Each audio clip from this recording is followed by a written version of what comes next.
I'm Isaac Cinnamon. And I'm Carlos Grace, and we're Christians in Cinema.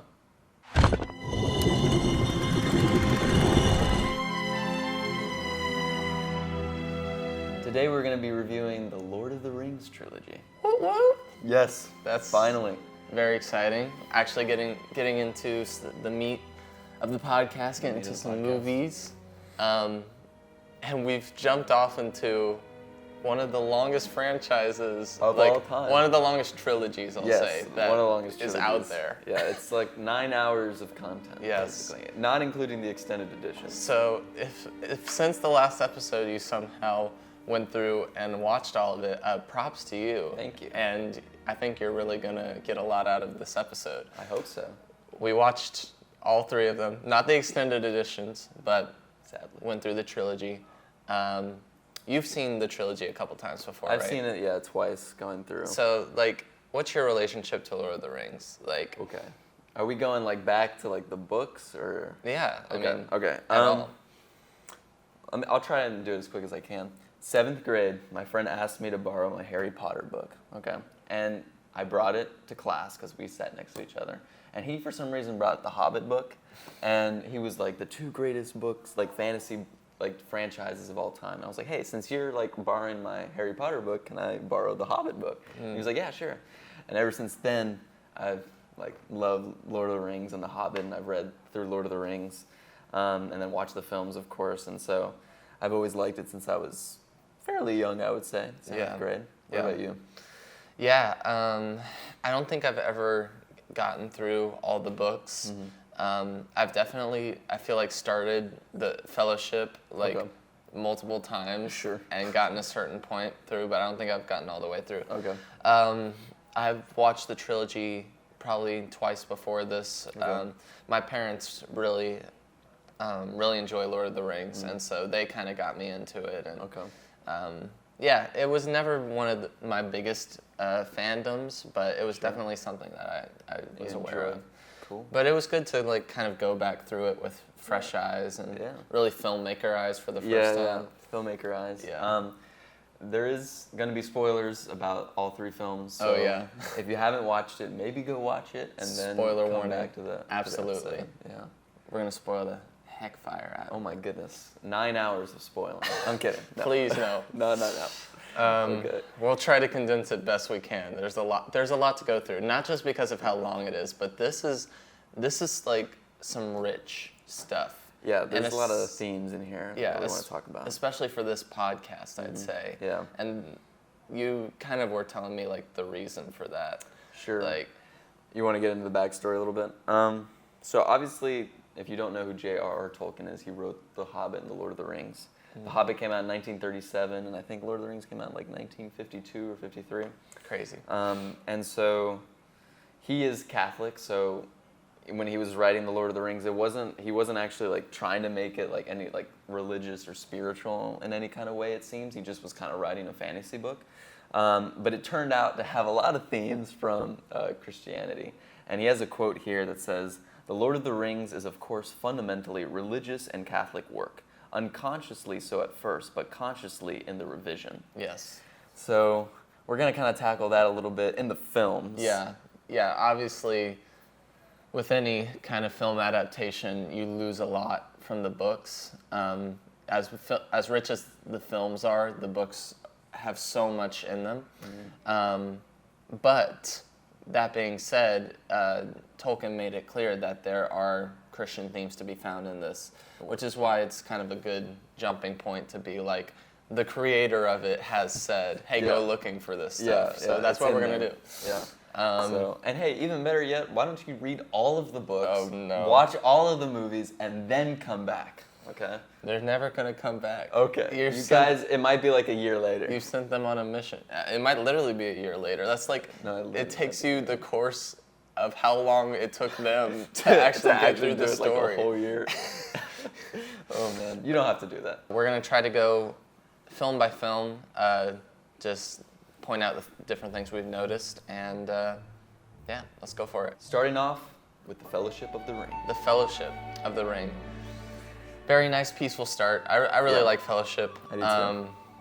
And like along with this, like obviously we're looking at it for where God is in it, but it's also nice sometimes to just like appreciate the filmmaking of it. Like yeah, exactly. these Oh my films, goodness. these films were so, like for their time. This was like when Star Wars prequels were coming Yeah, out, exactly. and they just blew everyone away. Yeah. From what I understand. I mean, from like the practical effects to the CGI to just the world that they created. New Zealand was not on the map in terms of filming, and it put them on the map. Yeah, I mean for like so beautiful. Yeah, insane. Like the miniatures, there was so much care like Yeah. put into these films. There's excitement. You could tell that they were excited to like make these films. real fans of Yeah, the works, of you the could work. tell. Fellowship of the Ring. So basically, this whole trilogy really centers around like the Ring of Power, right? And I feel like the ring really can represent and does represent temptation in a lot of ways. I mean, you see it constantly of it's this thing that just anyone who sees it just like wants or needs. Yeah. But there is this sense of like evil behind it, and Right. so how do you resist that kind of thing? Right. Yeah, I think it kind of touches on human weakness a lot, and we see that they always reference that the world of men, because there's different races, is typically the weakest one. Yeah, they call out like mankind a Yeah, lot they're of like- being like they're too weak. They're or so weak. Like, come on, man. they're powerless to this. Yeah, especially because we see like in the prologue of the film that Isildur, which is Aragorn's ancestor, cuts the ring off Sauron's hand, and then instead of destroying it, he keeps it for himself, which Right. eventually betrays him, which is what sin does. We think it's like something that'll satisfy us, but then it's an empty promise. Yeah, and it really tears us apart along the way. Yeah. Yeah, there's so many examples of how this ring just kind of corrupts. You have obviously Gollum. Yes. Smeagol turned to Gollum. Even Bilbo. Yeah. The first part of the movie is just trying to get Bilbo to leave the ring behind. Yeah. Yeah, no, they do a good job, and we don't see a lot of Gollum in the first film, so I'm Right. sure we're gonna touch on him in the other films. Right. But I think the one that probably impacts me the most is Boromir, because throughout the whole film there's like this constant tension of is he gonna take it, right? There's Right. multiple points where it seems like he could, Yeah. and it doesn't really happen until the end. But there's a sense of like there's redemption in there too, right? There's forgiveness. Yeah, because he's not just straight up bad guy. Because Right. in the end, even though he tries to take the ring from Frodo, like he's still able to have a moment where he lays his life on the line for his friends, for the Fellowship. For the Fellowship. Honestly, Yeah. I think that's really cool. I think that's the most realistic one too. Like there can be like a sense of like, okay, it doesn't make him necessarily like unredeemable in a way. Yeah, and within like a fellowship of people, like it's definitely like there will be people who like stumble and fall. Right, exactly. And the question is like, is there coming back from that, or do you like? Is it shun just them now more? he's just the bad guy? Yeah. But what I do really like with that is they show a difference between Boromir and Aragorn. Yeah, exactly. And like they have almost identical scenes of having opportunity to take the ring, Right. or like feeling that temptation. You see that, and then but the difference is that Aragorn chooses not to try to take it, and Right. I think that really shows a lot of his character Yeah. in a really great way. And what's to come necessarily.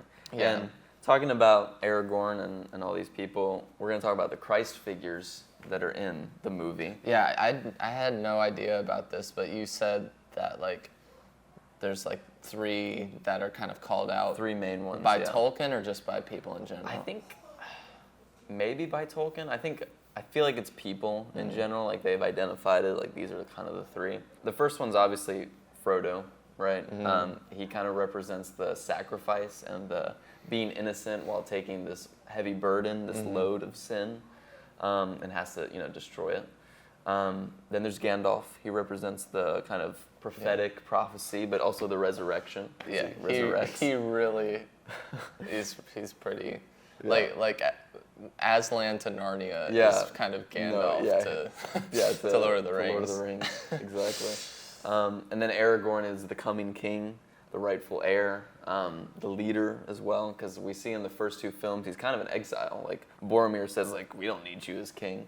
And then by the third movie, it's like, okay, he is the king, and so he's going to come into that. The third film is literally called The Return Return of the King. So yeah, I think of there was a comedy, a comic called Gary Goldman. And he had a bit about Narnia, but it kind of makes me think of Lord of the Rings, of like when Gandalf like falls, and he's talking about in Narnia when Aslan dies, and all the kids in the room were crying, and he said, "Hold your tears. If this is going where I think it's going, he'll be back on Sunday." he'll be back on Sunday. He's coming back 3 days later. Yeah. Or 5 days later in this, for some reason. Really? Yeah, he says on the 5th day, like, look towards the east to find me. That's so funny. But it's interesting because Tolkien considers Sam the hero of the Lord of the Rings. Really? Yeah. So you've got the like You got the three kind of Christ figures. Could be like a nod to the Trinity, maybe a little like Father, Son, Holy Spirit. But Sam is the hero. Can we just talk about Sam? We're gonna talk about Sam. Sam, what a great character. I understand why he says that, because Sam is such a great character. Sam's just the best. Sam is the best. He's loyal. He's loving. He's caring. He doesn't give up. I remember that first movie. Just the scene where like Frodo's trying to go away by himself, and just Sam goes out into the water. He can't even swim. He can't swim, but he's really just. Sam is such a representation of what real love looks like, and it's also a great representation of like brotherly love or friendship love. Yeah, exactly. Like I think maybe in a lot of films we see like love in different forms, maybe romantic or family, but this is like a true type of like best friends type of love, like just loyal. Yeah. And I think it's a great, like, this is what fellowship looks like. Yeah. Like, I don't know, I think there are so many moments where it's so easy, we just want to go off on our own. We're like, all right, this is my burden to carry and mine alone. Yeah. And I'm just going to keep this to myself, and I'm going to venture off. And sometimes it takes our closest friends to, like, whether they can swim or not, to just come after us. Exactly. There's still so much more to say about Sam. We'll get to it. We'll get to him. In that first movie, it really starts to establish, like, this is what love looks like. This is what love looks like. I wasn't dropping no Eve, sir. I wasn't dropping no Eve, sir. Yeah, no, Sam's great. And just like Frodo and Sam, like you said, are just like the ultimate sign of brotherly love. And I think a great thing about Lord of the Rings that I've found is that the men in the movie is like, they're not, especially the ones who are the main characters, they aren't like this sort of like egotistical masculinity necessarily. They're quite loving towards their other male friends. And well, I mean, very humble, especially like hobbits are made to be like smaller and like not very powerful necessarily. Yeah, but that's maybe their greatest advantage. That's why Frodo can carry the ring for so long. There's a thing that said like Frodo can't go on the journey without Sam, but Sam couldn't carry the ring. Right. So they needed both of each other. Right. Yeah, that's good. Yeah. We each have a purpose and a mission. Absolutely. There's also some, just some things I picked up on. There was some like, with the rings themselves, like the backstory of it, like I feel like the numbers are intentional to be kind of like the holy numbers, like 3 rings, 7 rings, and then you have the 9 rings for the kings and the 1 to rule them all, so that's 10. So like 3, 7, and 10, big kind of Bible numbers. I think another big standout, I mean, of the whole trilogy, but of that first movie is Gandalf and the way, especially with like fighting the Balrog, like kind of the way he fights for them. Yeah. And there's a lot of themes of like sacrifice, self-sacrifice in the Lord of the Rings, which I think is really good. Yeah, kind of fighting off evil. But also the fact that Gandalf doesn't say everything. Yeah. Like, you know, Frodo comes up to him and is like, there's like a creature down there. And he's like, oh yeah, it's Gollum. He's been following us for 3 days. And I think God does that with us 3 sometimes. days. He does. he doesn't always tell us what's going on. He's like, oh yeah, yeah, you know what I mean? And not because he wants to be like mean to us, but it's like we don't always need to know everything. Because you can trust him, you know. Right. He's got your back. Yeah, he may not say everything, but that's for your benefit. Because if he told you everything, it might just freak you out. Exactly. Because our human minds, we just freak out on the drop of a dime of like, what's happening, you know? Yeah. And sometimes we think of that as a disadvantage of not knowing everything, but really it's an advantage for us because, I mean, if we know everything, what's that going to be used for, you know what I mean? We're just going to end up, I think, freaking out and overthinking certain things, right? Yeah. Or even like on our journey, if like, you know, you told Frodo his finger was going to get cut off by the end of the film. He might not have gone. Yeah, would he have gone? Yeah, that's the question is like, if they had known all that they were going to get into, would they have gone in the first place? Because we talked about how originally, and they go through this in the first film, Frodo was only supposed to go like only to Rivendell, part of the way, only to Rivendell, and then like let it go from there. It's not till like he gets there and they have kind of the council and everyone's fighting over like how are we going to take this, that Frodo realizes like, I kind of need to take this. Yeah. We also don't know, maybe at that point the ring had already started to kind of take hold of him, so that could also be a part of like, I don't want to let this go yet. But I do think most of it is a self-sacrificial, like, I can carry the burden. Right. You know? Well, it seems that the ring makes everyone start to like get angry with each other and start to argue and not really get anywhere. And so I think Frodo sees that and is like, okay, I'll take it. You know, because you guys obviously can't handle it. Yeah. And that's the self-sacrifices. It was only meant to be a quarter of the way, and he ends up taking it all the way. Yeah. And I'm sure we'll get into Frodo's failure at the end and everything, which is powerful as well. Yeah, the first movie sets up a whole lot, and really starts to delve into the themes of it. Another big theme of just the Lord of the Rings in general, I think, is just like hope. And hope coming from unexpected places. Sure. And I know you especially love, but I really do love the journey of it and kind of the path you have to take with them in a way. It can feel long, but it's also meant to feel long because that's what journeys typically are. They're not like this, the fun, oh, we made it to Universal Studios and, you know, there's the road trip before then. You know? You gotta go on the long journey with them. Absolutely. And that really counts. I think the fellowship itself is also a sign of kind of like maybe the disciples and kind of following. There's no like real central Christ figure necessarily. That I mean, they kind of follow Gandalf, but then Gandalf sacrificed himself, so then it's more like Aragorn. So yeah, which I actually really like because I think by doing that, if Tolkien like was to create one character to be like, this is the Christ figure, then you kind of hold them to that box, and it gets really hard to be like, okay, well, how do I like give them flaws or like make them feel real if I'm just like, how do I just not like write Jesus? Yeah. But if you spread it between three characters that like take on different qualities of Jesus, they can have their flaws, but there's the essence of them. There's this Christ quality to them. Exactly. And I mean, the sense that Gandalf is really the first one to go in the fellowship is kind of like, oh, even the powerful, you know, our most powerful team member can die. Yeah. Or die. Is like crazy. Yeah. Yeah. I think that moment really, like, that makes me think of like the disciples' reaction to Jesus being like kind of taken away, of like if our rabbi, if the Messiah can get taken away, like what chance do we have? What chance do we have?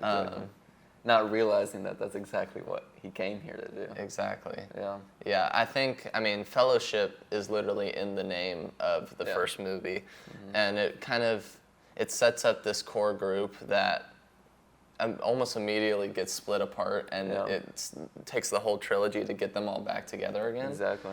But yeah, it's a really great representation, and again, like Sam's a great showing of that, but of what fellowship looks like.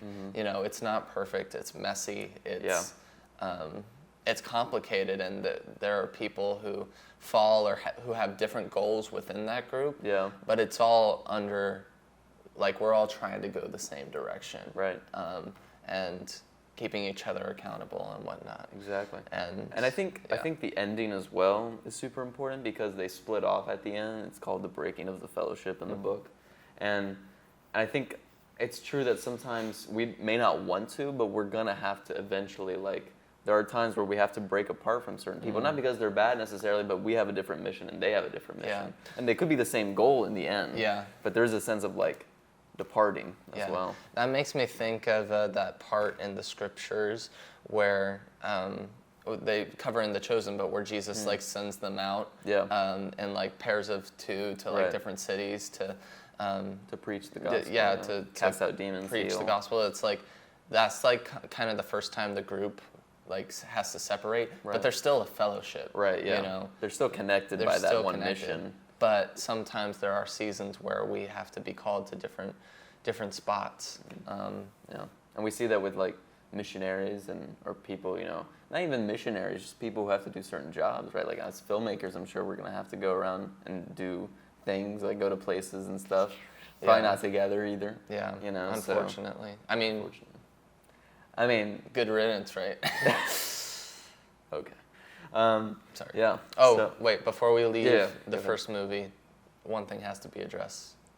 I'm scared. Mushrooms! Mushrooms!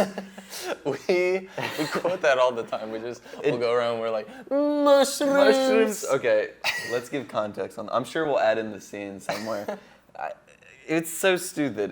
There's just a part where all the hobbits like run into each other and they're running away from this old farmer because they stole vegetables, and they fall down this hill.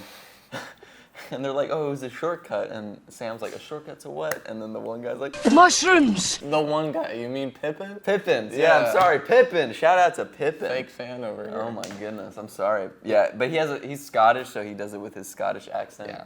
And I startled this man during the film because I just like went into his ear and said, mushroom. It's so funny. Yeah, and so for some reason we quote it all the time. You know, something the book has that I wish the movies had more of? They have it some in the third, but like some of the songs. Like, I know for as many, like, didn't they make a Lord of the Rings like musical kind of thing? Like now or like back in the day? Not back in the day, but like they have a play now, and it might be a musical. I don't know. There's just like there's so many songs in the books, and I don't know. It's almost like a joke by this point. As a musical like loving kind of guy. I mean, it would be It doesn't cool. have to be a musical, but like adding in some more of this. Yeah, like almost like, you know, like a trip that you're just singing songs. Like, hey, you guys want to sing some tunes together or something? And then we just like start singing. I think it's so impressive how they did the sizing stuff between Gandalf and the Hobbits, and like the set building and having doubles, and like it's just so seamless. Like you don't even think about it. Yeah. Even if you know how they're doing it, you get lost in it because it's like, so good. I'm in the world. Yeah. Yeah, and I recommend like after you watch the films and all that, just look at the behind the scenes, like some of these things of like the Hobbit, because hobbits are technically smaller than dwarves even and humans. So the fact that they put these actors together and make it look like they're shorter is insane. But it's seamless as well. Super impressive. So cool. Super impressive. All right, moving on to Two Towers. The Two Towers. All right, where to start? I mean, the movie kind of starts where the last one ended with losing Gandalf, but we see a little more now. We see him falling what seems like forever. Yeah, it seems like a pretty long pit. Like, it seems like he goes down and then he like reaches a mountain. Yeah, like I don't transports really know what happened there. I don't know. I can't remember how the book does it. I think it's like he's falling for so long that like it just like transports them to like the top of a mountain. Maybe it's like not like a literal mountain. Maybe it's like almost like a spiritual one. I don't know. You know what I mean? Like there's almost like in between death, maybe. Possibly. I don't know. Yeah, but it's a cool kind of symbol of Gandalf, this Christ figure, like falling into the pit, like literally still fighting evil in the pit, like smacking the Balrog down, and then like without anyone else knowing it, like him defeating death, and then Right, and resurrecting. coming back. Because he says something interesting when Gandalf comes back. He says, "My mission isn't complete, so I was sent back." Yes. And that's a sense of like, "Ooh, okay." I wrote down that quote, Yes. but I don't have it here. Okay. But yeah, there's that moment where he's basically like, I'm here until my time mission is done. or my mission's done. Yeah.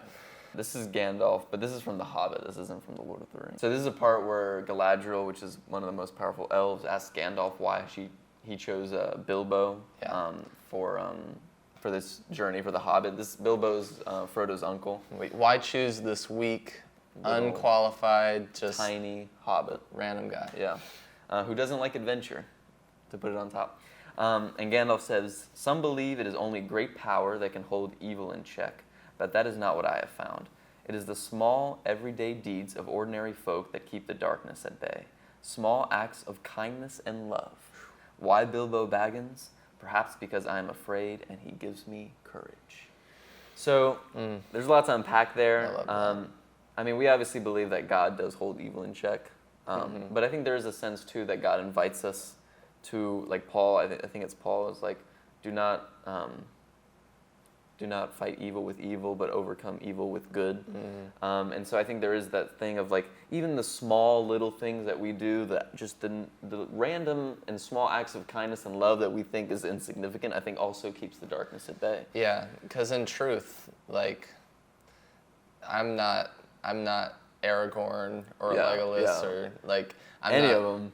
Like if I am anyone, I am a small defenseless hobbit. Yeah. Like against the world, The you big know. wide world. And I think it's really cool of like God can use anyone in any situation, and it's purely through love, you know. And we see that with David and Goliath, right? David is power this, that comes like through. 12-year-old boy, you know, and he's tiny compared to the gigantic Goliath. Yeah. And the fact that he beats him with God But he has God within him. on his side. Yeah. Back to Sam. Sam's the best. We love Sam. We're always going to go back to Sam. I love Sam so much. He is the best. It's pretty good. Anyway, there's a moment in this film where Frodo, you know, as he does, he's struggling. Like, there's a moment where he's like trying to put it on, Yeah. and just as like he's about to put it on, Sam is able to reach his hand in and grab him. And so instead of holding onto the ring, he holds Sam's hand, which I think, again, just another great like view of what fellowship looks like, of what Exactly. of what like keeping each other accountable, but in love. Right. Of Sam doesn't understand or doesn't know exactly what the burden's like. He Yeah. just knows it's a heavy burden. Yeah. But he's going to do everything he can to make it lighter, or to help Frodo. to prevent Frodo Yeah. from falling into that. And Exactly. so that grab of the hand as he's going for the ring, Yeah. beautiful. It's beautiful. Yeah. Beautiful symbol. And I think that can speak to like what we should do as Christians with temptation, right? We're supposed to hold each other accountable. It's not just like, oh, you know, I'll let you do whatever. You know, it's like, hey, man, I don't think that's good for you. Yeah. And kind of like, hey, let's think about it for a second, right? Yeah, getting past the people pleasing of it. Yeah. Yeah, sometimes you got to be able to have and speak wisdom into your friend's life. Yeah. And sometimes it may be kind of hard, you know. It's not always easy to tell something. I mean, we someone. see that, like, eventually, more third movie, but he rejects Sam for it. Yeah. Like, it gets to a point where he doesn't want to listen to that anymore. Yeah. Thankfully, Sam's able to come back and they're able to reconnect that. But there's also that possibility that the person you're talking to or you're trying to give counsel to doesn't want to accept that and doesn't accept you. And I forget where we heard it, but I feel like it was recent. But there was some sort of sermon where I'm just thinking of now, where when we have friendships, sometime or any kind of relationship, oftentimes we care more about what it gives for us than the actual person. Right. And that's a moment where it's like, okay, this person might reject me. I see this something wrong in their life that's hurting them. But if I bring that to them, they might reject me. In not choosing to tell them, I'm really saying that like I care more about how this makes me feel, how this what it gives me, instead of than the well-being of the actual person. Because if I care more about the person, regardless of whether love is reciprocated or not, I care about them, so I need to tell them. Yeah. And that's a hard truth sometimes. It's almost like the seed can be planted, but you may not see it grow, at least not in that moment. And it's definitely something to pray through in those moments of like, God, lead me here, and make sure that you are like sure. Yeah. No, you're right. Yeah. Let's go to Rohan, which is Rohan, yes, which is the horse lords, which is one of my favorite places. I don't know why. It's just they're so cool. To Isengard. To Isengard. They're a group of men, right? That their king is kind of under a spell, and it's interesting because he has this right-hand man named Grima Wormtongue. If you think that guy is a good guy, you're wrong. You're wrong. Yeah, Tolkien made it kind of obvious with that name. Wormtongue. Grima Wormtongue. None of his name sounds nice.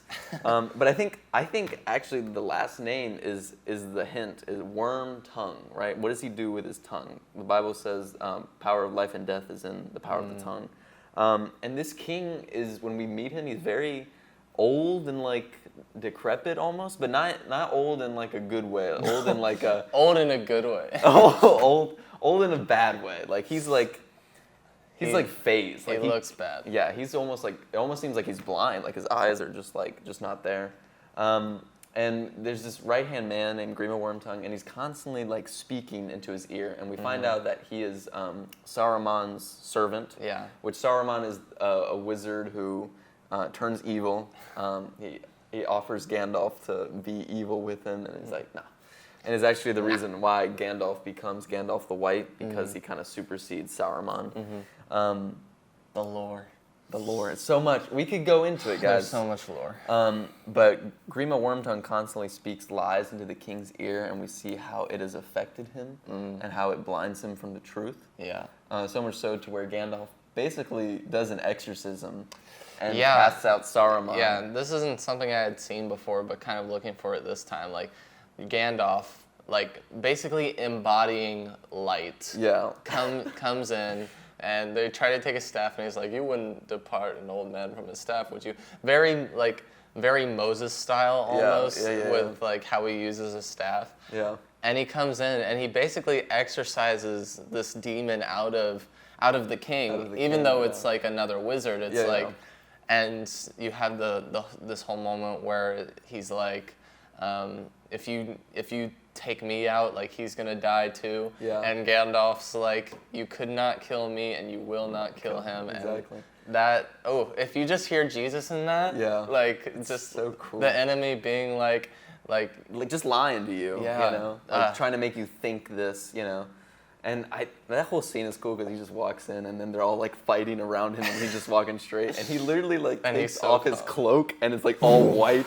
It's like, yes, we're here. Yeah. The resurrection. I almost think the king looks too old. He looks too terrible old for how people were reacting. Yeah. Like Eowyn was just Éomer, Father, what is wrong? Do you not care? And it's like, when he transforms back to his regular self, young. He's like 100 years younger. And when I first saw him, I was like, oh, he must be a really old king. He's literally like in his 50s. Yeah, maybe. like, why were more people not concerned about how the king's looking at like 52? I wonder if it's almost like, maybe we talked about this, like I wonder if like the spell that Saruman had over him maybe affected the people around him, and it needed to take an outside force to kind of say, okay, enough of this. Maybe it's a good kind of allegory to be like, sometimes like people's sin or downfall, or like people are clearly struggling, but it can be easy to just kind of deny that, to just kind of let that slide under the rug if you're not like paying attention. But also how it affects you, maybe. You know, bad company ruins good morals. Yeah. Grima Wormtongue's obviously bad morals, but then it affects the king. Yeah. His name's King Theoden, by the way, just so we can keep that in track. I can't believe they let him go, but that was some mercy from Yeah, Aragorn. Aragorn's there. like, don't. Isn't there enough bloodshed? Yeah. Or something like that. And then he goes back to Isengard, to Isengard. To Isengard, to Isengard. Oh, The hobbits, the hobbits, the hobbits, the hobbits to Isengard. that's great. Okay, I think we need to get into Gollum. What did you say? Gollum is so much of the meat of this movie. Yeah. Um, Tragic character. I mean, Yeah. super. This is something like Shakespeare would write. First of all, before we get into the character of it, how they did Gollum, like Andy Serkis Oh my and goodness, dude. the visual effects artist behind it, like trailblazing to have like a full CG character in so many scenes and like to still hold up pretty well. It's not perfect. You can No, yeah, definitely yeah. like tell, It's not the most photorealistic. but like the way they did it really. I mean, really it's just works. the fact that like he interacts with Frodo and Sam, like he touches like cloth. he's and, constantly like grabbing their clothes, and they're like doing. you this, don't think they're about it, pushing but them. like this little wrinkle here, there's so much like detail in that to have to like recreate. And there's this whole scene where he's in water. Anyway, it's nuts. They were such artists. Also, search up behind the scenes of how they made Gollum. gosh, And then they really perfect that in the Hobbit trilogy. That's a great scene. but yeah. character-wise, Character-wise, we're gonna get into Gollum. Maybe we should get into his backstory a little bit. A little bit. He's kind of this. He was once a hobbit, or a type of hobbit. There is like kind of questioned a little bit, but he is a hobbit, and he and his brother maybe Deagle, they're very similar names. Smeagol and Deagle. Smeagol and Deagle. Deagle. They find the ring, and Smeagol kills his brother over it, which kind of gives some Cain Very and Cain Abel and vibes, Abel, right? yeah. Which is shown in the third movie. And he takes the ring, and basically for 500 years, he's poisoned by the ring. He just becomes this little skinny, little big-eyed, big head, wrinkled guy. Gollum. Yeah, and he develops a dual personality. There's Smeagol, and then there's Gollum. It also brings this kind of duality of Smeagol and Gollum, or like this good side of him, or still somewhat not human but hobbit side of him. Yeah. And then this. Which is what they tap it. I think what Frodo taps into, because he calls him Smeagol, and it seems like he'd never heard of that name in a while. Yeah. He's like, whoa. Yeah, and I really like Frodo's interactions with Gollum because you really see that Frodo, like Sam hates Gollum, obviously. Pretty much throughout the entire trilogy. Yeah, he hates Gollum. he never trusts him. But Frodo, I think because he's merciful, but also because of what he's going through, really wants to spare Gollum, really wants to see Gollum redeemed, Yeah. like back into Smeagol. Yeah. He always calls him Smeagol. I feel like Sam calls him Gollum, and Okay. like Frodo calls him Smeagol That's an a lot interesting more. little detail. Because I think Frodo is dealing with this ring and already is feeling the effects it's having on him and kind of the evil or how it's poisoning him. Yeah. And I think when he sees Gollum, he sees himself a Yeah. little bit and is like, I want to believe you can be better, Yeah. so that I can believe that I can get through this. I Yeah. can be better. No, yeah, I agree. And I think it causes Frodo to be more merciful to Gollum, which is good. Frodo shows mercy, but I think sometimes it also causes him to be blinded Yeah. by certain things. I think we could argue that the ring also affects his sort of like Yeah. how he's thinking about certain things. Yeah, it's hard to be too hard on Frodo Yeah. because he is carrying the burden that's kind of poisoning his mind. Exactly. But Gollum himself, this was kind of a comparison that I found, but the whole scene where he's going back and forth, like he's talking with himself, That's a which great is done so So well. well. Oh my It's so good. And if you look at the behind the scenes of that, like Andy Serkis is It's amazing. so but good. just the fact, I think it wasn't even Peter Jackson that directed that. I think it might have been his wife or Really? something. Or someone else went to go direct that while they directed other stuff. And it's such a small scene, but it's so essential to It's Gollum. so powerful, and Yeah. I think that the moment, the conflict between Gollum and Smeagol is very much a representation of the conflict between flesh and spirit. This human, broken part of us that wants what we want and to boost ourselves up, and ultimately is just evil into our demise. Yeah. And then this spirit side of us that is of God, that is right, that may not always be what we want, but it is what we need. It is the good in us. And I see Smeagol like dealing with those demons. Yeah. And you have that moment where he's able to, he's actually seems like he's getting better. He's like, I trust these guys. They're our masters now. We don't need you. And he, talking to himself, tells Gollum, we told him to go away, and away he's gone. Like, he has a moment where he's free of Gollum, and he's like alone in his head again. And that's like a beautiful moment for him. Yeah. And I think it shows the power of the tongue. Yes. Again, you can speak away evil. Yes, I can't tell you how many times I'm having like kind of lies just like go through my head, either about myself or about just anything in general. Sure. And I know it's not true. I know it's from the enemy. And sometimes I have to speak out like, you're not welcome here. Like, this isn't a home for you. Like, I pray and I'm like, God, just rid me of all of this. Help me trust you and not just how I'm feeling. And in this moment where Smeagol is able to speak that away, like that's so powerful to how we can deal with a lot of the demons. That was a great analogy. When you said that to me, I was like, I didn't think about that, but it is true, because it is, I mean, the spiritual battle is a constant battle of the spirit and the flesh, right? I think what Jesus says is, the flesh is weak, but the spirit is willing, right? The flesh is the part of us that only seeks what we want, right? Only desires what we want. It doesn't care for the needs of others. It doesn't care for what God wants for us. While the spirit it fully desires what God has for us. The problem is that if we let the flesh take over, we let it grow, and it can dampen what the spirit is saying to us. And it's so hard because we're kind of attached to our flesh. Yeah, it's like it's the flesh is almost like it is a physical thing, but it's also almost like it is a spiritual thing too, in a weird way. Yeah, it's a weird thing. It's a very human thing where it's like we acknowledge that something is broken within us, like something is broken within God's original creation that we've turned away, right?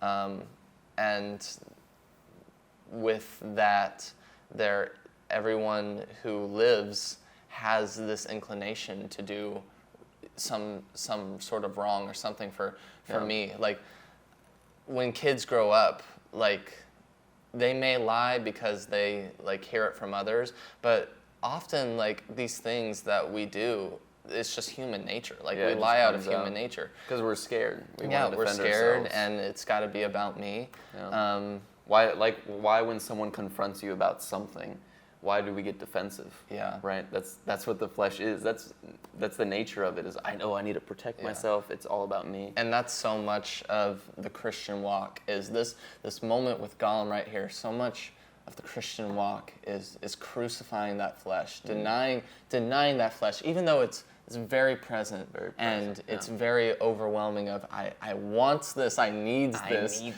in a silly way, but in a very real way of how we live life, of being able to say, we told him to go away, and away he's gone, and just the constant recurring of that.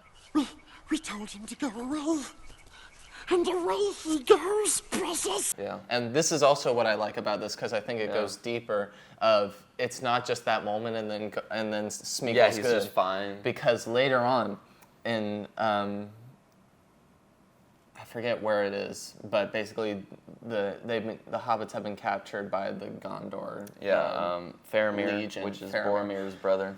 But Gollum is kind of like catching fish in this forbidden pond, and then the Faramir and his guys like take him back up and like beat him down again. And so now we have Gollum back in like his weakest moment. He's like curled up in a ball in the corner, and it's in that weakest moment where Gollum comes back, where Gollum comes back into Smeagol's mind of like, don't you see? Didn't I tell you this is what would happen? Like, you can't trust them. Yeah. It's so the enemy. It's, like, you it's just like hear the it. doubt Yeah, and the fear, it's like, the hey, doubt. didn't I? And it's what he did to Adam and Eve. Did God really say? And it's Yeah. like, can you really trust Can him? you really trust your master? Yeah. And that coming in his weakest moment of like, and you see how he's like, it's like almost like comforting him. Ooh, yeah. Yeah.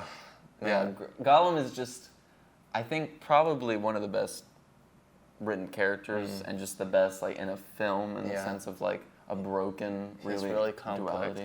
And it's really like tragic and heartbreaking because in that moment he gives back into evil. He gives back in, and Gollum takes over pretty much the rest of the time because even Smeagol now is like he's listening to the Gollum side, and so they're flipping back and forth, but they're agreeing of like, oh yes, that would be a good idea. We'll stab his eyes out. That'll be great. Yeah. And we see how Smeagol starts to give in to the Gollum voice, and how by the end of the film he's really planning to kill Frodo and Sam just to get this ring back. Yeah. And it's quite powerful, and it reminds me too of like when he speaks the evil way of like resist the devil and he will flee from you, but also be cautious because the devil's walking around like a roaring lion. Yeah. No, be on alert. Yeah, be on alert. Because he prowls. Just because you resisted him once doesn't mean he won't try to come back. And I think a moment like that for Gollum is a moment that Gollum really needed a Sam to come in. Yeah. And speak into his. Well, his he kind of life. killed his Sam. Yeah, he killed his Sam at the beginning. But I wonder, because it seemed like Deagle was also pretty interested in the ring, so it seems like they were both pretty weak to it. Yeah. I don't know, maybe just Gollum was stronger or something, or Smeagol was stronger, but I don't know. It's an interesting dynamic to see what would have happened if Deagle had held on to it for a little bit longer. Yeah. But yeah. Yeah, I love the Gollum stuff. Yeah. It's good to wrestle with because sure. it's really real. Yeah. I guess we can talk about mankind and kind of the pride of Rohan. It seems like when the king is back from his slumber, his retirement home of torture and pain, millennia. Yeah, he seems pretty unwilling to fight, right? Aragorn's like, I think the king's like, I will not risk open war, and Aragorn's like, open war is upon you whether you'd risk it or not. And I think there's a time to fight, and I'm not talking about just physical fighting of war. I don't think anybody likes war, but I think in the sense of like, there is a time where you got to get up and defend yourself and the people around you, especially those weakest. Well, yeah, it's the hard tension that God kind of holds of like unending mercy and love, but also a God of justice. You know, like there will come a day when all evil is vanquished, and so there's even stuff in the Bible to wrestle with. Like I've been going through Joshua, and Joshua is like one of the most difficult books to go through because it's just like all war and conquest, and it's interesting to go through and be like, where is God's heart in this? And like it's like we're conflicted too, because we're like, we see evil and we're like, we want to be rid of that, we need a savior from that. But then when it comes to us and the evil that's in us, it's like, well, don't eradicate me. Like, yeah. We're like, oh no, we're good. We're the good guys, right? And I think that's what I think. Some people just don't realize that we're all broken within. Yeah. I think some people just look at the outward appearances and the outward actions that people have done, and then just put them in a category of bad, and then put yourself in a category of good. Because again, we get defensive. We want to, we want to be seen in a good light, right? Which makes sense. Yeah. But we need Jesus to do that, and that's what God does once we accept Jesus. It's like He doesn't see you and your mistakes; He sees His Son. And I think that's a good representation of that. Yeah. Absolutely. It's great. Yeah, and in that moment of just the pride not to call for help just because like you don't think it would come anyway. Yeah. It's like, and then the ending too, where they're all they're about to get destroyed by the orcs at Helm's Deep, and just Aragorn remembering the promise kind of that Gandalf made, like on the fifth day look to the east, and he's like, hey, he makes a pretty big leap of faith, thinking that Gandalf's going to be there. So he says, "Let's ride out." Yeah. And they ride out, and sure enough, Gandalf is there with the recruitment. And Yeah. it's like and it's right when the sun like comes Yeah. out too, which is cool. That's a great moment of like trusting what God said like He will give you. Yeah. Like so much of it is, I've given you this land, or I've made the way for you. All you have to go do is take it. But it's still that like, but are you really gonna give it to me? Yeah, it? Can I trust you? I think I saw like a video yesterday where it was like how we want God to speak to us, and it's like, "My son, wake up and pray for this, and I'm going to give you 1,000 blessings and all this." And then it's like the reality. It's like, "Son, yes, pray," and then it's like, "God, was that you? Was that you?" And then it's like, "Okay, fine, I'll pray." Knock once if. Yeah, not once. So, is that him? Yeah. So it's kind of a funny thing, but we gotta trust him. You know, I think it's the small voice, it's the quiet voice. Like we see, like, you know, God was not in the storm, He wasn't in the wind. Yeah. It was the quiet He whisper. was in the whisper. The lie is the loudest, typically. I love that story. So, yeah, a new day, and then obviously, oh my goodness, let's go back to Sam one more time. He has that amazing speech at the end that gives Frodo hope, and Yes. he says, you know, a new day will come, and the sun will shine out the clear, and he's like, you know, we're fighting for something, and Frodo's like, what? It's like that there's still good in this still world, good in the world. and Yeah. it's worth fighting for. Yeah. It's great. Yeah, that's very much the midpoint where it's like nothing. It doesn't really resolve. Like Fellowship kind of feels like Has like a sweet like they've ending. split, but they're still like together in There's their that little hope. pockets. Yeah. But this one's like, all right, we're going into Yeah. Mordor. I like the ending because it's kind of like, it leaves you like in a sense of like, because like it just pans up to Mordor, like, oh, they're close now. Yeah. And this land of darkness, and I think it kind of leaves you on the edge a little bit. Yeah. Yeah, Two Towers is pretty good. Yeah, Pretty good. I really love it for the Gollum stuff, and Yeah. and like it's interesting. I keep going back to the spirit versus flesh thing, and like you hear the whispers from the enemy, but you know God also whispers in the other side of that. Yeah, And I agree. yeah, It's amazing. It's it's amazing. amazing. Okay, finally, The Return of the King. And yeah, The Return of the King. the Return of the King. This one's pretty obvious. They weren't subtle with this. Yeah, one. it's literally The Return of the King. Tolkien wasn't gonna name it The Return Yeah, of the King. apparently he wanted to name it something else, but his publisher was like, no, it should be The Return of the King. He's like, fine. A little on the nose, but Yeah, I mean, I guess they're all kind of on those. I mean, the Fellowship of the Ring, the Two Towers, they're all kind of like, okay, they're literal things in the books. yeah. We kind of talked about the Cain and Abel stuff. Yeah. With This Smeagol movie and Beetle. starts with more Smeagol backstory. And you see another good thing. They kind of mentioned it in the second one, but like you hear Gollum, like he's calling himself like murderer. And you can see that he's really been cursed by this guilt of like he gave in to the temptation. He gave in to like, all right, I'm gonna kill Probably, possibly his brother. yeah, Yeah. probably my brother for this thing. And now, even though now he has what he wants, like he goes throughout the rest of his existence just like murderer, hearing that. And that's what the devil does, is he uses condemnation to keep us away from God, while God uses conviction, which is like, hey, you kind of messed up here, but you can come back to me and I can forgive you. Yeah, and you even see how he uses it against him to continue him down that path. Sure, yeah. Like he's like, you're already a murderer. Like you've done it before. You can do it again. Right. I think the enemy does that a lot too. It's like where it's searing like, your head almost. well, I'm already bad. I'm Right. already evil. Yeah. And so like I might as well continue to do this, where God is in our hearts saying, it doesn't matter what you've done. I've cleansed all that. Yeah. Like he's just holding out his hand. And it's not like God is saying, yeah, you know, you have a free license to sin. That's not what he's saying. But he is saying that there is now forgiveness, because I know you can't be perfect, so I am perfect for you. Yeah, And that's the redemption. Don't be held back by that sin anymore. You're not. That's not who you are. Yeah. That's not who I made you to be. Jesus takes on the sin of the world, and then we become the righteousness of God.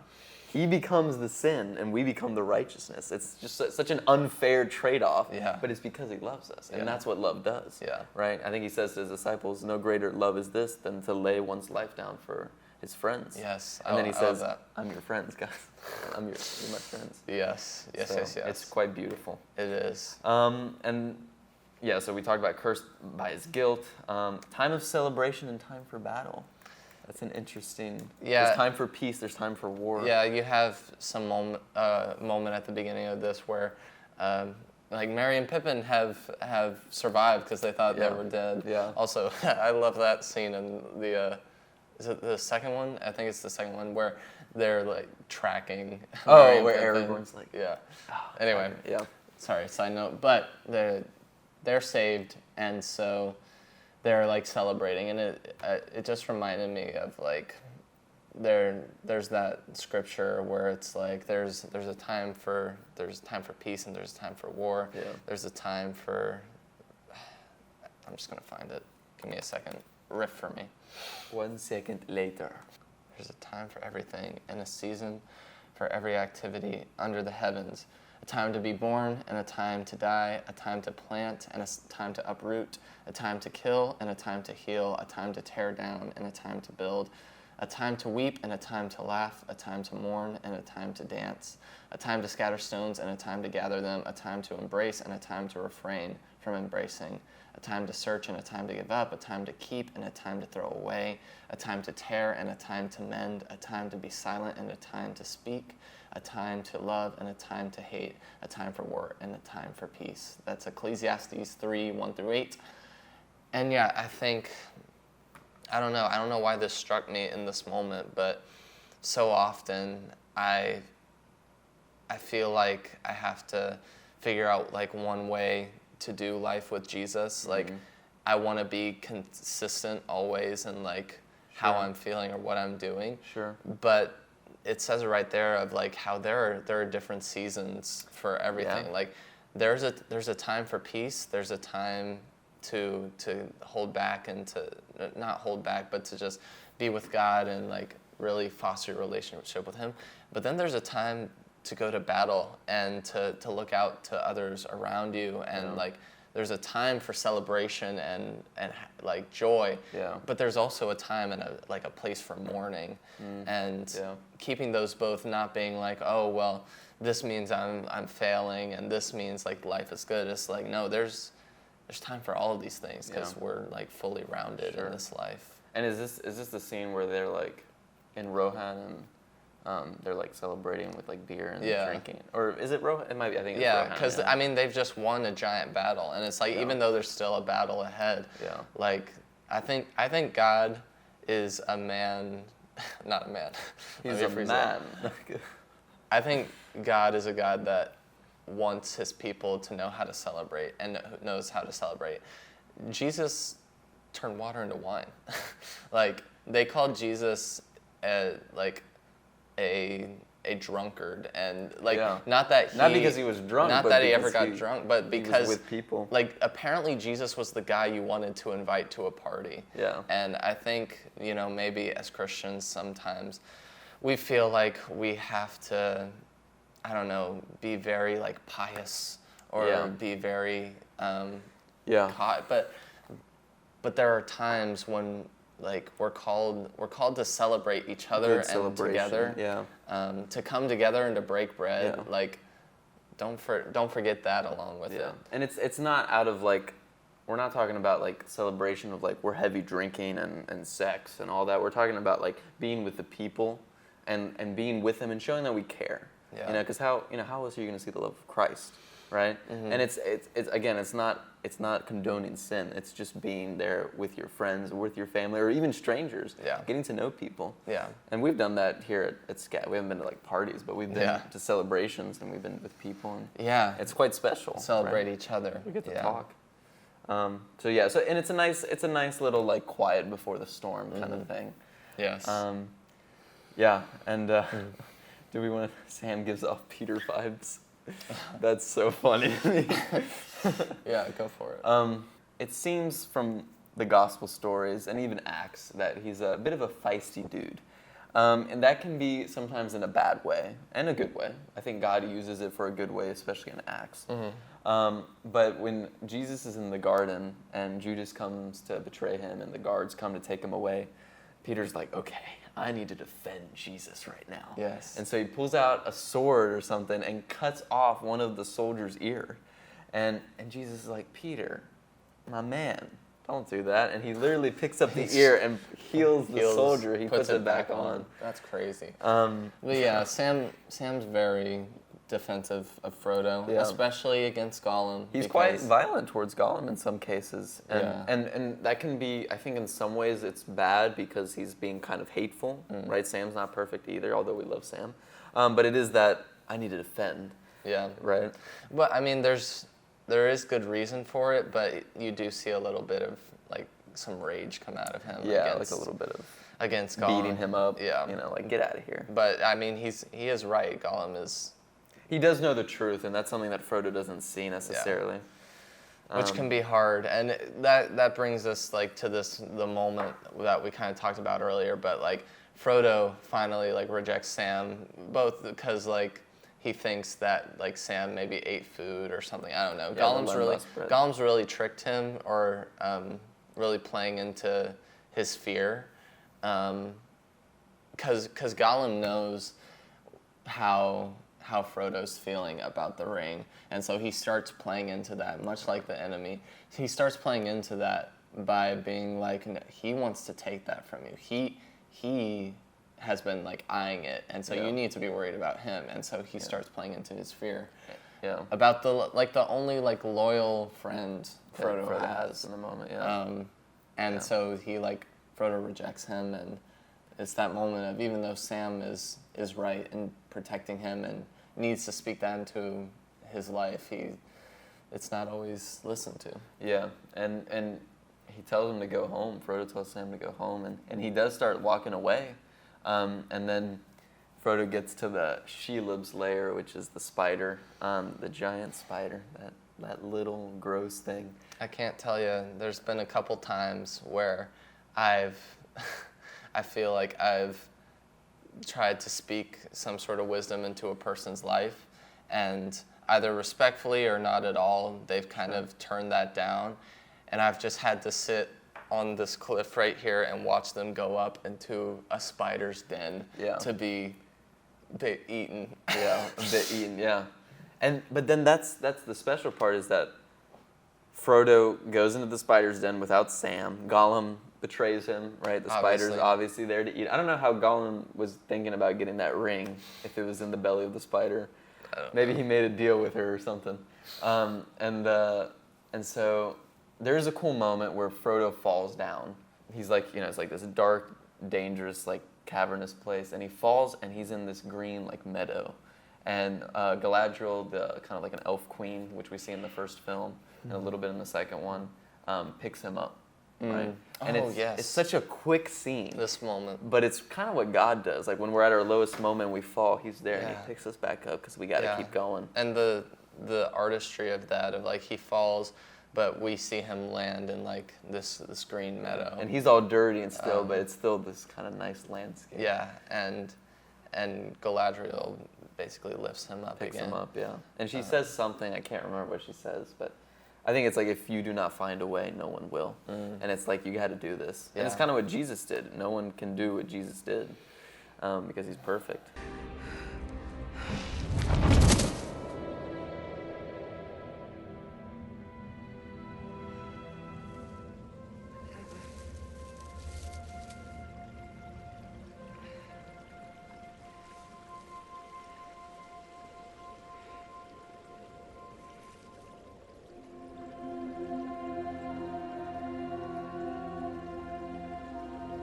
This task was appointed to you, Frodo of the Shire. If you do not find a way, no one will.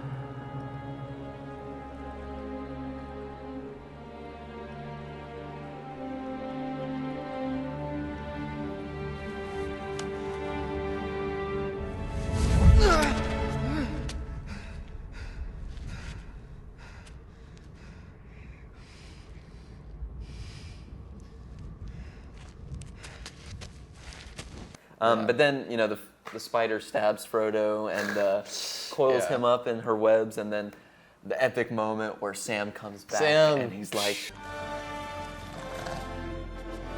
Let him go, you filth. he's holding the light. Which was given to them in the first movie. first movie. Which is kind of a good. Yeah. Um, It's like God prepares you for all that you need, and it's cool because he doesn't use it in any of the films except the third one, and he gets it in the first one, and so it's like, okay, why did they don't he doesn't even use mention it it in the second one? No, not at all. I mean, it's just good writing, but Yeah. it's also like, God giving It's you like, something maybe in the present moment that you don't know when you'll need. and also not only that, but like how other people can use that too. Mm-hmm. And Sam uses it to fight against the spider, and so quite a cool little moment of Sam still being faithful to Frodo, knowing that he's being deceived and I need to help him through this. Yeah, it's really cool. Yeah. There's just, I mentioned it earlier, but there is a recurring theme of hope in these movies, in this story. You have Gandalf who holds on to hope, or they talk about like a fool's hope, but almost in like a respectful kind of way where it's like, maybe we should have a fool's hope. Yeah.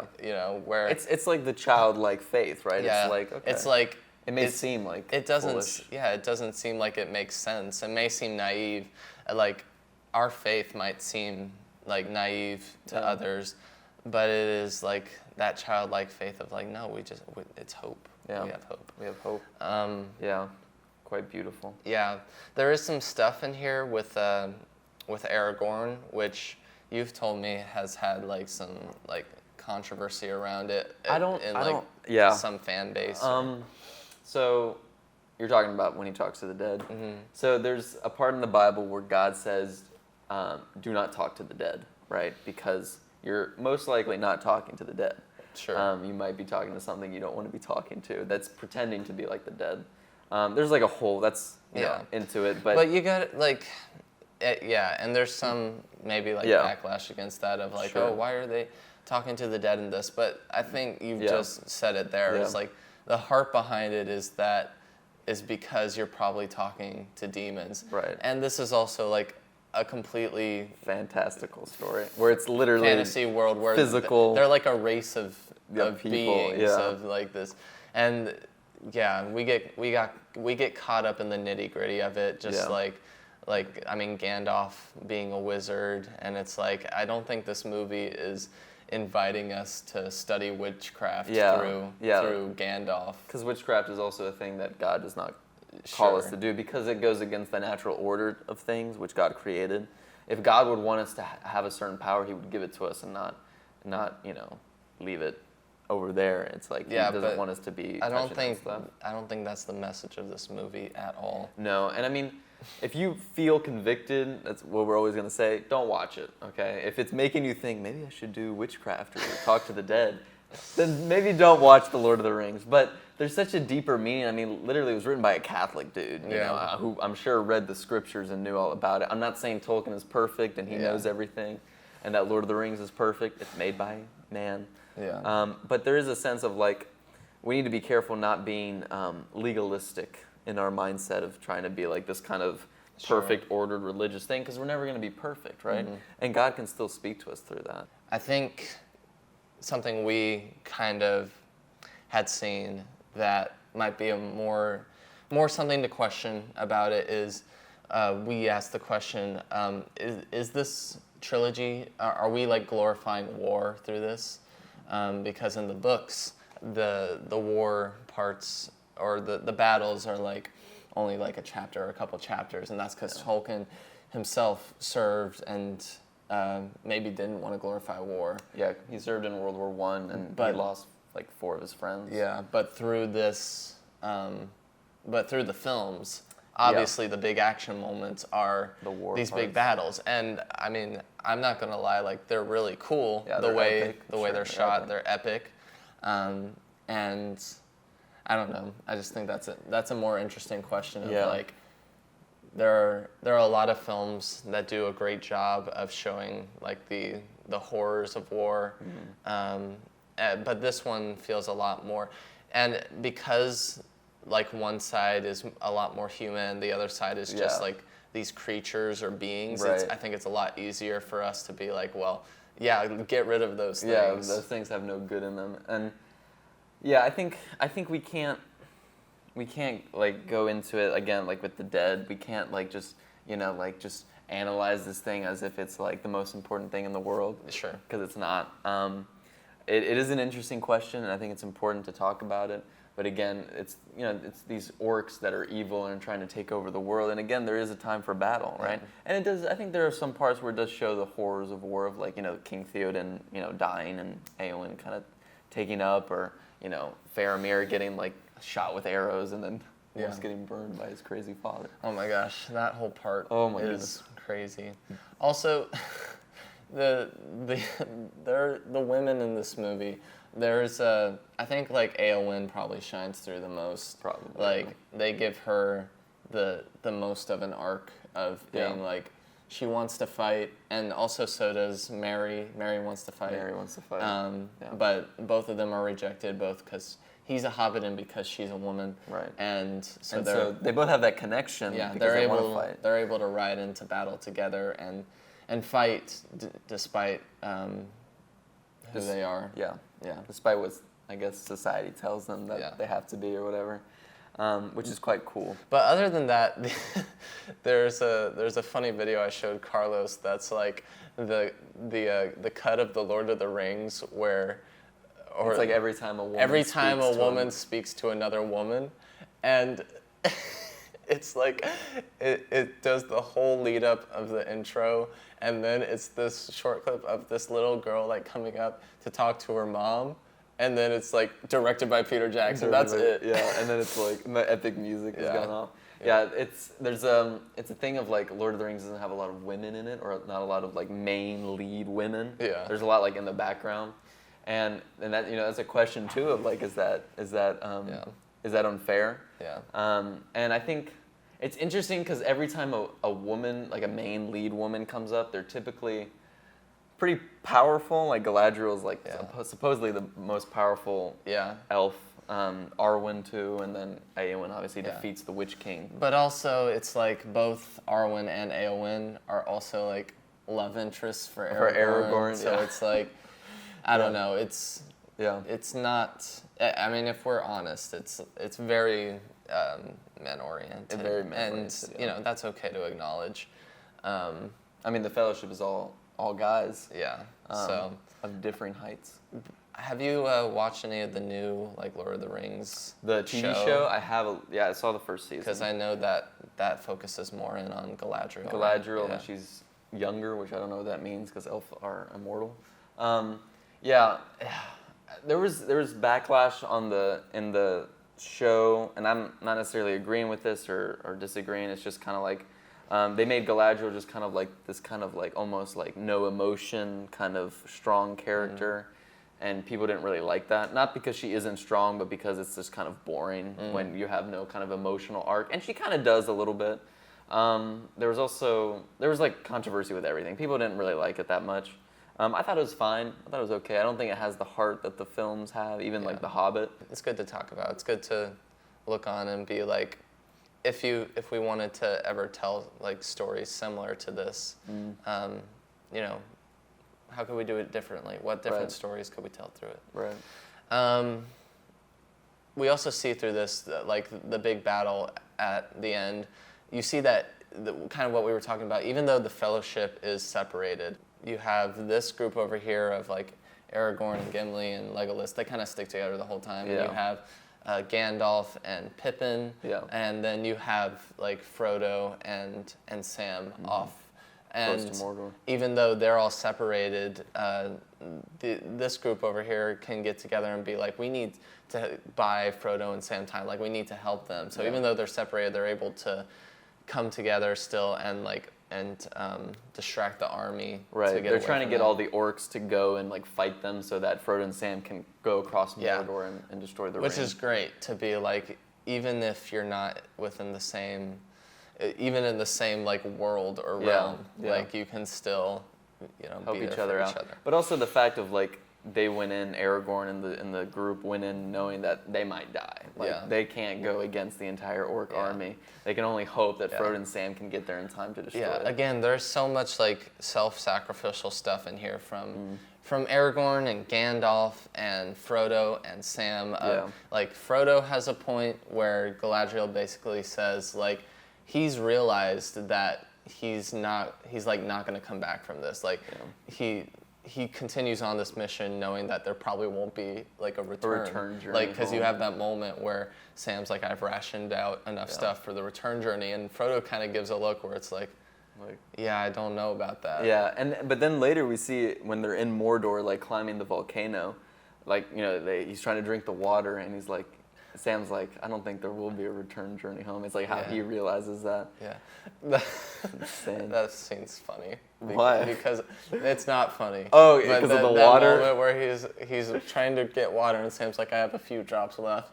And Frodo gets like 3 drops into his mouth, and then the rest just falls on his chin. I mean, he gets like a little bit. He gets like a nice little sip. Listen, when you have a thing this big, like it gets memed all over. Yeah, the place. of course. Everything I gets memed. completely forgot that this was the trilogy that had the quote that said, "Looks like meat's back on the menu, boys." That was 2 Towers, right? Yeah. Oh my goodness. That's so funny. And then I think the whole sequence of going up the volcano, pretty good, well made. I mean, Can we talk about this? Because I feel like we've talked about this. Yeah. We've prepared for a couple of these episodes coming up, and we've realized that like typically there's a lot to draw away, but somewhere in there there's like a heart of the film or the franchise or whatever. Yeah. And we knew this was coming up, this scene, and we were like, okay, this is the heart of the story. This is the heart. Yeah. It's like there's a lot to take away, but this is like the heart. This is the core. Drives it home. Yeah. Do you want me to to take us through it? Oh my goodness. Basically, Frodo and Sam are like going up this hot volcano to go destroy the ring, and it's Mount Doom. Mount Doom. In case you couldn't hot tell volcano. it was evil. And so Frodo and Sam are like falling. I mean, they're like exhausted. Like the makeup is amazing. They're just like just destroyed. I love how dirty. They look so grimy. And There's just like I haven't watched the video, but there's a video that talks about like the difference between filmmaking today, like a lot of quickly made high budget stuff versus Lord of the Rings. And one of the biggest differences just from the thumbnail is like they allow them to be so dirty. Yeah, it's like they don't have to look clean it looks or real. look cool. Yeah. It's just there. Sorry. Side note. Yeah, side note. And so Frodo's like, I mean, he just like can't walk anymore. Like he's just like the ring. I mean, like literally has like blood around his neck for how much the ring is weighing down, especially I guess in Mordor. Yeah. And so he's like, I can't remember the I Shire. can't remember the Shire, which is where they live. I can't remember the taste of strawberries. Like it's all dark. I just only see his eye, like the big eye in the tower, Sauron's eye. And so Sam's like, let us be rid of it. And so he says the famous line. Oh my gosh. He says, I can't carry it for you, but I can carry you. Come on, Mr. Frodo. I can't carry it for you, but I can carry you. Come on!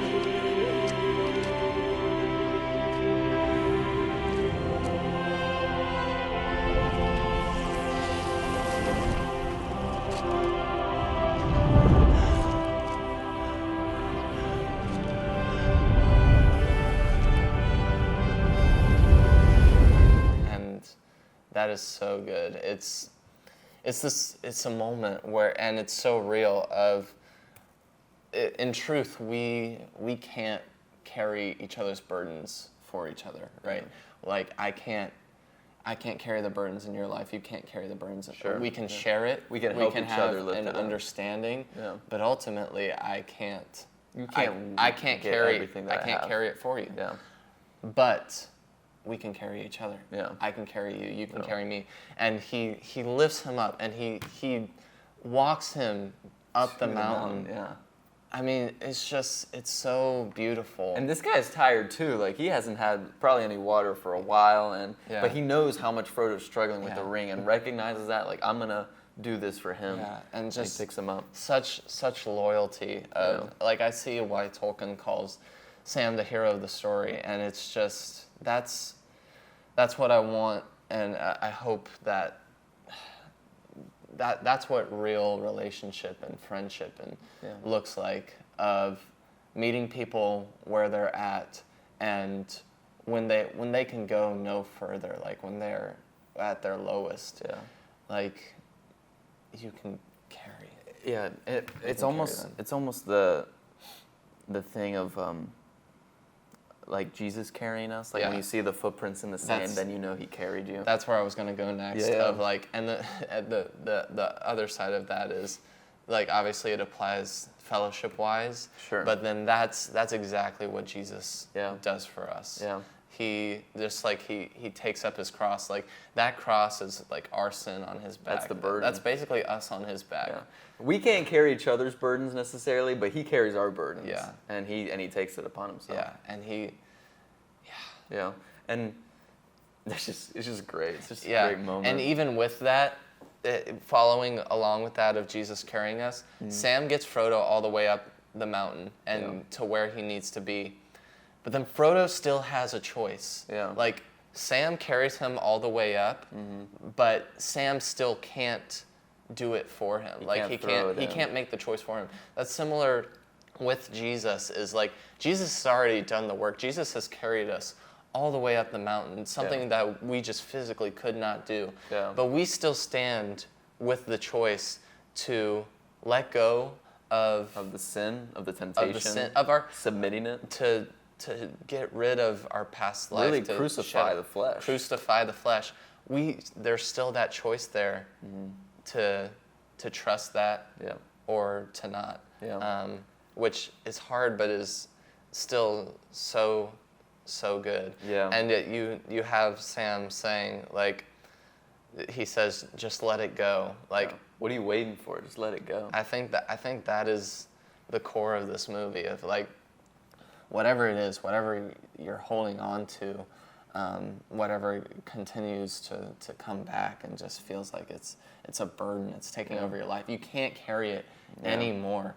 Like, know that Jesus is willing to carry you up the mountain, and already has. You're standing there. You have the choice always to just let it go, to just be, to let it go to Him, to crucify that. Yeah, not having to hold that anymore, and knowing that even when we stumble or backslide, that there is forgiveness in that, and that He doesn't condemn us for that, and He's like, I'm right here. I'm right here. Like, I'm always here. Yeah, and then we have the flip of that, of Frodo, like, falls for a second because, like, Gollum attacks him, and you see Gollum's demise. Well, we should talk about, like, Frodo has this chance of letting go the ring. Yeah. But he doesn't let it go. Yeah. He takes it for himself. He's like, it's mine. And it's crazy because he's literally right there. Like, if he drops it, they've gone the entire way. Yeah. And it's that final moment of weakness that takes him over. And then, like you said, Gollum attacks Frodo and bites off his finger. Bites off his finger to get the ring, and because the ring causes you to go invisible. Yeah. If you've gotten this far and didn't know that, I don't you know. haven't seen Lord of the Rings, have you? What are you doing here? But then he goes back and fights him. Yeah. After his fingers literally bent. I thought that would wake you up, but no, it didn't. And so they fight. They fall. They both kind of fall off the edge. Yeah. And we see. It's crazy, that shot where Gollum is falling, and he's holding, like, it's like he doesn't even know he's falling. He's just so content that it's in his hand. He doesn't know that he's just so solely focused on this. That's really good right there. Like, I feel like you just revealed something of, like, you don't know you're falling when you're just focused on this temptation, but you're falling nonetheless. Yeah. And then even when he's burning, like, he doesn't even seem to recognize. Yeah, he keeps his hand up. He's keeping this up so that it's, like, survives, and it's like, that's crazy. Or you could just let that go and be free. Yeah. And free everyone around you. Like, that's another great thing that this moment does, is this isn't just Frodo affecting Frodo. Like, this ring doesn't just affect Frodo. It affects the entire world. The entire world. Yeah. And something as simple as his one choice changes everything. Yeah. I think that's so cool. Yeah, and it's realizing that sin doesn't just affect you, although it seems like it could. It can affect people around you too. So what you got to do is you just got to cut it off at the root. Yeah. You got to pull it out like a weed. Yeah. And that's with God's help, of course. But then it's beautiful too when Sam reaches down and is like, Yeah. Reach. And it's the same thing that Frodo did with Sam in the first movie of like he grabs him from the water, and it's pretty much, I think, the same shot. Yeah. Almost, and they grab each other and he pulls them out. Fellowship. Fellowship, yes. Yeah. It's Yeah. just been called Fellowship. Yeah. The return of the Fellowship. I think often, this franchise shows so much how darkness often just clouds our vision, and Blinds temptation. us. It blinds us. Like we're so focused on this shiny ring, we don't notice that we're falling into a pit of lava. Yeah. Yeah. I didn't realize it. There's a beautiful moment at the end. I feel like that's all I say, beautiful moments, but it really is. There's a couple really great lines and a couple great things. So, the day has been won. They defeat Sauron. The tower gets destroyed. It's the denouement. Yeah. And so they all go back home. They go back to the Shire, which they've saved. And you have this moment of celebration again. Wartime's over, time for celebration. Is this the scene that they're all together? Yeah. Yeah. I love that scene. And they go back, and they're just kind of sitting in amongst the crowd. Yeah, and it's because hobbits don't really know about the outside world that much. So here are these heroes who come back from their long journey, and no one recognizes them. They're just, the hobbits are partying, not knowing what really went on in the world, and there's these just four guys. They're just together, and they look around at each other. It's like, well, this is it, And it's this showing of like we don't need recognition to do good things, right? That's not the point of doing good works. Yeah, despite them having done all of this and saved the world, there are still people that will not recognize them for it. And there's something so beautiful in that of still within that within that group, even though the people around them don't know, they know. They know what happened. They know, and that's enough. And they can share that with each other too. Yeah. Yeah. And the fact that maybe that keeps them humble as well is not having that, praise or success. It's just like, well, we did it and we came back and we're alive. Let's be thankful for that. It's always being grateful for every moment. Yeah, that would be really humbling to go through all that. Of course, it might be somewhat traumatic and maybe you don't want to talk about it right away, but to go through all that, to literally save the world and then come back and nobody say anything about it. Yeah, it's just crazy. Life goes on. Life goes on. But it's also beautiful when Frodo, Sam, Merry, and Pippin seem to be having a great time back in the Shire, but Frodo is still damaged by what happened. He still feels the wounds that he's gained, and it's like the world won't always satisfy you. It can't fully satisfy you, and the fact that trauma is still there. Yeah, he needs something more. I mean, the ending, he leaves the Shire because he's experienced so much, and the Shire's just so mundane now. Yeah.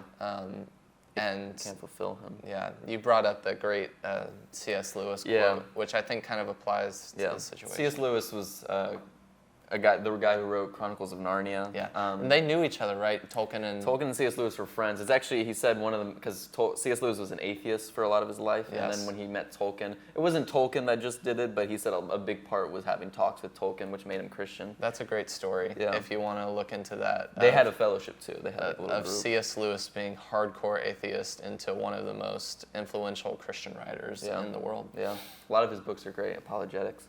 But he has this quote. It says, "If we find ourselves with a desire that nothing in this world can satisfy, the most probable explanation is that we were made for another world."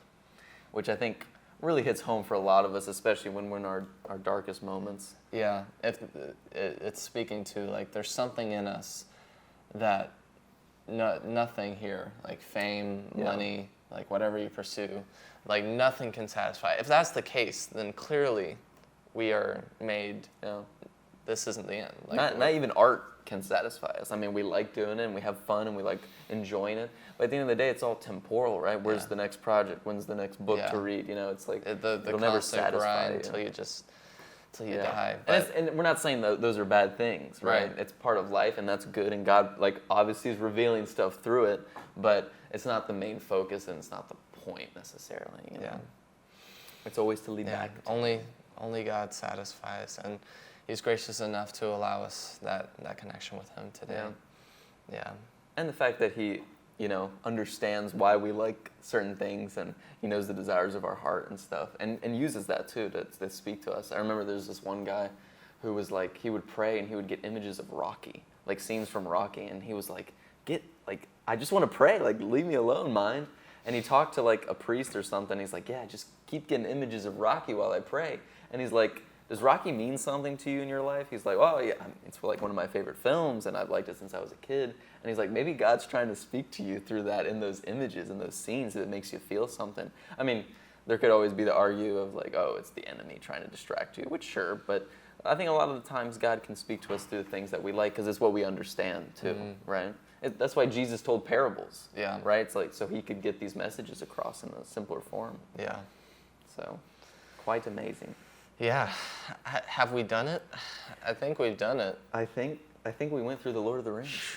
That there's so much in there. Like I feel like even having gone through that, we've still only probably like scratched the surface of like how much is there. But I feel like we got through like a lot and and uncovered some good stuff in there. We discussed the good points, main points. Yeah. We thank you for letting us nerd out a little bit, but I really like Lord of the Rings. Yeah, if you couldn't tell. Yeah, if you couldn't tell. He's a big LOTR fan. LOTR fan. Read the books first, okay? It might take you a year, but it's okay. We can wait. There'll be other episodes you can watch. There'll be other episodes. I'm not helping this podcast. There will be. Speaking of other episodes, great segue. Next episode, we are gonna take a bit of a tone shift. You could say that. We're gonna be talking through Barbie, By Greta Gerwig. By Greta Gerwig, the one and only. Yeah, I'm really excited about that. There's a lot to unpack there. It's going to be an interesting debate. Definitely different things to unpack than in this one. Yeah. It's like we're two guys, right? Yep. Talking about Barbie, but I think it's important that we don't like shy away from things just because it's like, oh well, Barbie's for girls, and because it speaks about the patriarchy and Ken's feelings and all that. Yeah. So there's so much stuff to unpack. There's so much in there. And going through Lord of the Rings, a notoriously man-filled thing, we thought it would be good to pair it up. Yeah, to do something a little more female-oriented and centered. And so we'll see where it takes us. Yeah. Please join us for that. I'm sure a lot of you guys have seen Barbie. Absolutely. Yeah. Let us know your thoughts on this. Maybe you have gone through Lord of the Rings or listening to this, you remembered some stuff and that maybe we didn't mention. Yeah. And whatever God's revealing to you, let us know if you want to. Let us know any questions you have. We'd love to talk through them and answer them and just wrestle with them together. Yeah, we appreciate you being here. And can you pray us out? Absolutely. Yeah, let's do it. God, thank you so much for just again allowing us to come together and to talk about the things we love, but also to just look at what the world makes and see you in it. Lord, I thank you for this opportunity to really dive in and find out what it means to follow you, to deny the flesh, to crucify the flesh, to not give in to temptation, Lord, and ultimately to hand our lives over to you, to lean into fellowship. And it's just a good reminder, Lord, that we don't follow you in a vacuum. We follow you together, and whatever long, winding journey you have us on, God, we just pray that you're with us all along the way through the celebrations and the spider pits, Lord. We just ask that you bring us through. We love you so much, God, and it's in your Son's name we pray. Amen. Beautiful. Woo! Alrighty.